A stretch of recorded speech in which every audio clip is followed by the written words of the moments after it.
Estamos de volta aqui com o Futebolês. Agora chegou a hora do Caio, porque a gente começa a inaugurar hoje, Renato, o quadro De Olho no Inimigo. E Caio tá de olho em todo mundo. No inimigo, que eu tô falando no bom sentido, pelo amor de Deus, que ele tá comprometido, inclusive, Exatamente, agora. olha aí. Nesse cara aqui, no Pirata. E tem que ser o Verrete agora, o de olho. Fica lá que eu tô muito cansado. Você tá cansado de ficar em pé? É bom Pois demais. é, né? Não é segredo pra ninguém. Não se trata de nenhuma super descoberta de que o principal nome do Vasco da Gama hoje é Pablo Verrete, principalmente quando, como a gente falou no primeiro bloco, o Coutinho tá fora do jogo. O Renato até adiantou um pouquinho e a gente precisa falar do poder de cabeceio do Verrete. A gente tem os números dele aqui no Vasco da Gama e são impressionantes, porque perto dos 100 jogos com a camisa do clube, ele já tem, a gente pode olhar os números com calma aqui, ele tem uma média de praticamente um gol a cada 2 jogos.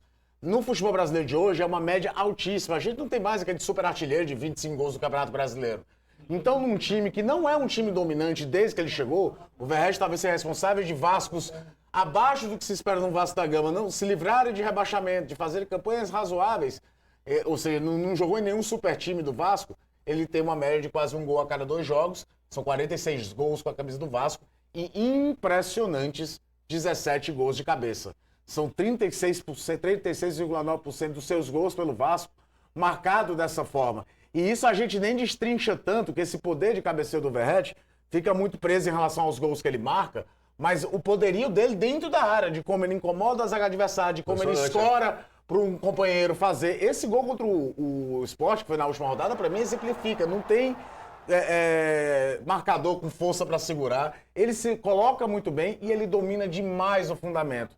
Aliás, ele vem de uma série de 3 gols nos últimos 2 jogos, contando Copa Sul-Americana também, com 2 gols de cabeça. Faz o gol contra o Puerto Cabello na Copa Sul-Americana e dos 2 gols que fez contra o Sport, a gente viu aí, marcou também um de cabeça. E num time que talvez tenha como a sua principal deficiência defensiva hoje, a questão do posicionamento na bola aérea é total atenção em cima do Verrete. O Ceará tem que fazer um jogo defensivamente nessa bola aérea, na bola diagonal, tendo um Payet que bate muito bem na bola, quase que perfeito para evitar que o Pirata volte a fazer a torcida do Vasco sorrir hoje. É isso aí.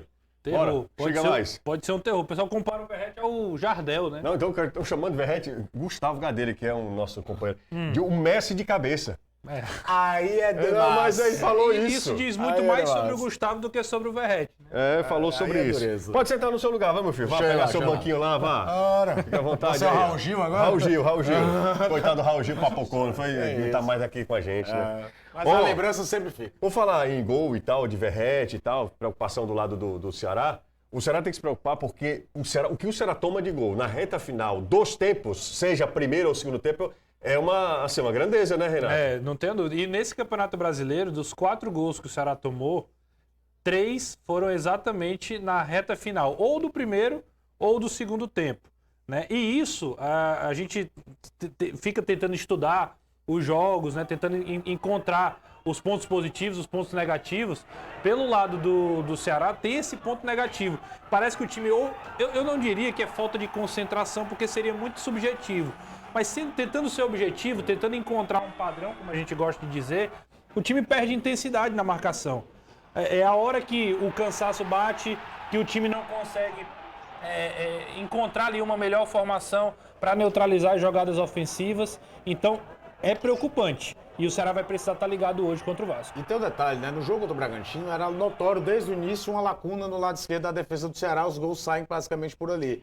No jogo contra o Juventude é um outro time, são outros jogadores, inclusive setores diferentes de onde saíram os Foi gols do pelo lado Juventude. direito. Foi pelo lado direito. Pelo lado direito.